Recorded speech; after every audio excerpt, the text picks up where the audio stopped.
Bem-vindos a mais uma conversa aqui no Havrota Chats. Hoje, vamos explorar um texto fascinante que fala dos fundamentos da criação, sabe? Do propósito divino e até da natureza do nosso conhecimento. Isso mesmo. É uma fonte que, olha, traz umas perspectivas bem intrigantes sobre como o universo teria sido formado. A relação entre o simples e o complexo, né? E o que significa, conhecer a essência das coisas de verdade. Para além do que a gente consegue investigar só com a nossa ciência, digamos assim. Exatamente. Aquilo que vai além da investigação humana por si só. Ok, então vamos. Vamos tentar desvendar isso. A ideia principal que parece atravessar o texto todo é que a criação não foi, aleatória. Teve uma ordem, um propósito por trás. Isso. E o ponto de partida é a criação em si, claro. O texto fala de como, lá no início, foi criada uma matéria primordial. Uma só, comum para tudo que existe aqui, abaixo da esfera lunar. Terra, água, ar e fogo. Uma base única. Por quê? Bem, a sabedoria divina, segundo o texto, teria escolhido isso para permitir a transformação. Sabe? A interconexão. Como, por exemplo, o alimento que a gente come e vira parte do nosso corpo. Entendi. E o mais interessante, para mim pelo menos, é a ideia de que a complexidade, a perfeição, ela não surge de coisas já perfeitas. Não mesmo? Surge da combinação de elementos simples, até inerentemente deficientes, como diz a fonte. Pensa nos minerais, nas plantas, nos animais, até chegar no ser humano. Cada nível é construído em cima do anterior. Exato. E o todo, o conjunto, ganha qualidades que as partes sozinhas, isoladas, não possuíam. Me lembrou o exemplo da comunidade do Tzibur. Mesmo com falhas individuais, o coletivo pode ter um valor, uma força maior. Ou aquele do incenso sagrado, o Ketoret. Ah, sim. O Ketoret é um ótimo exemplo. Tinha lá um ingrediente, a Shelbena, que sozinha não tinha um cheiro bom, né? Pois é, mas era essencial para a perfeição da mistura final. Incrível como essa combinação de falhas diferentes pode gerar algo superior. Mas isso levanta uma questão, né? Que o próprio texto traz, citando o Eclesiastes, o Correlete. Ah, sim. A parte do tudo é vaidade, rebel. Isso.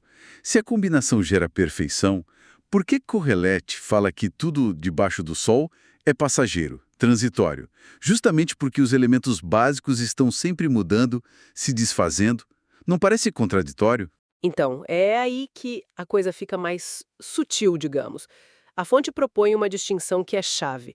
Juntar falhas parecidas, tipo dois avarentos, só piora, amplifica o problema. Certo. Mas combinar elementos com características ou falhas diferentes, aí sim pode criar um equilíbrio, um todo mais perfeito, mais completo. É a interação das diferenças que agrega valor, entende? Entendi. É a diversidade na combinação. E essa lógica, então, eles usam para dar uma nova leitura para histórias conhecidas? Exatamente, tipo a Torre de Babel. A visão que o texto traz não é tanto sobre a afronta de querer chegar no céu. Não. E o que seria, então? Seria mais o perigo de ter uma humanidade toda unida, mas numa crença errada, tipo na idolatria. Aí a dispersão não seria bem um castigo pelo que fizeram. Seria mais uma... Prevenção. Isso. Uma ação preventiva de Deus para evitar um mal coletivo maior lá na frente. E, de quebra, permitir que a retidão, como de Abraão depois, pudesse surgir e ter espaço em outros lugares. Faz sentido, né? Faz todo sentido. E sobre Adão e Eva, e a árvore do conhecimento? Como entra nessa lógica? Então, a sugestão é que comer o fruto não foi como tomar um veneno físico, sabe?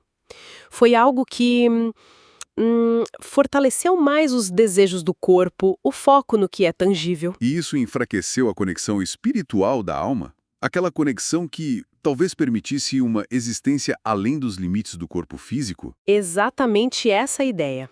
A morte que foi mencionada seria a consequência natural de se prender demais a esse ciclo da matéria. Não uma punição arbitrária, um decreto. E as tais maldições? O trabalho duro, a dor no parto, a inimizade com a serpente, seriam então desdobramentos disso? Dessa escolha pelo físico em detrimento do espiritual? Pela lógica apresentada, sim, seriam consequências dessa mudança de foco. Interessante. Muda bastante a perspectiva. Muda mesmo. E falando em conexões e em se aprofundar, um lembrete rápido para o pessoal que nos acompanha. Se quiserem continuar conectados com a gente e explorar mais, os links para os nossos canais no YouTube, Telegram, WhatsApp e também o nosso Instagram, Havrota Chats, estão todos aí na descrição, tá? Ótimo lembrete. E continuando aqui na nossa análise, a fonte faz uma distinção importante entre dois tipos de conhecimento. Quais seriam? Primeiro, tem aquele conhecimento que vem da investigação humana, da Shakirah. Ele entende as propriedades ligadas à matéria, ao shomer. Por exemplo, a gente sabe que a pimenta esquenta porque tem o elemento fogo nela, algo que a gente observa e experimenta. Ok, o conhecimento científico empírico. Isso, mas aí vem o segundo tipo. O texto chama de Maaseh Bereshit verdadeiro, a obra da criação no sentido mais profundo. E isso, atenção, não é só a ciência natural como a gente entende hoje. É mais do que isso. É o conhecimento da essência, da tsurá, da forma intrínseca das coisas. E aí, a fonte afirma, a investigação humana sozinha não chega lá, não consegue captar totalmente. Como assim? Dá um exemplo. Pensa assim, a gente sabe que o ser humano ri. A ciência pode até descrever os músculos envolvidos, os neurotransmissores. Sim, o mecanismo. Exato. Ou porque um ímã atrai ferro. A gente descreve o fenômeno. Mas o porquê essencial, a causa ligada à forma íntima, à tsurá do riso ou do magnetismo, segundo essa visão, isso só seria acessível por uma outra via. Que via seria essa? Uma percepção divina ou profética, um Shefa Elohi, uma influência divina. O texto até cita o Salmo 139, Senhor, tu me sondaste e me conheces. De longe entendes o meu pensamento, para ilustrar justamente esse limite do conhecimento puramente humano. Então, o que tudo isso significa no final das contas? A visão que está sendo apresentada é de um universo que tem uma ordem, onde a complexidade surge do simples. E onde o propósito humano está ligado a ir além do puramente material, buscando uma conexão mais espiritual, que é o que sustentaria a existência para além do ciclo natural da matéria. E a narrativa da Torá, começando lá com a criação, serviria para estabelecer essa base, essa visão de mundo. Exatamente.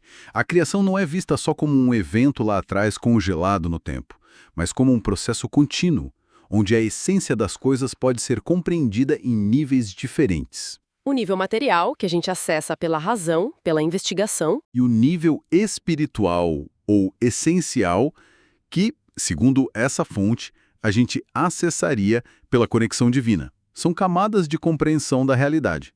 bem profundo. E deixa a gente pensando, né? Se para entender a realidade mais a fundo, essa tal essência das coisas, a gente precisa de algo além da observação, da lógica, da investigação empírica. Sim. Como é que isso conversa ou talvez até desafia a nossa busca por conhecimento hoje em dia, que é tão, mas tão focada no que a gente pode medir, comprovar materialmente? Fica aí a reflexão.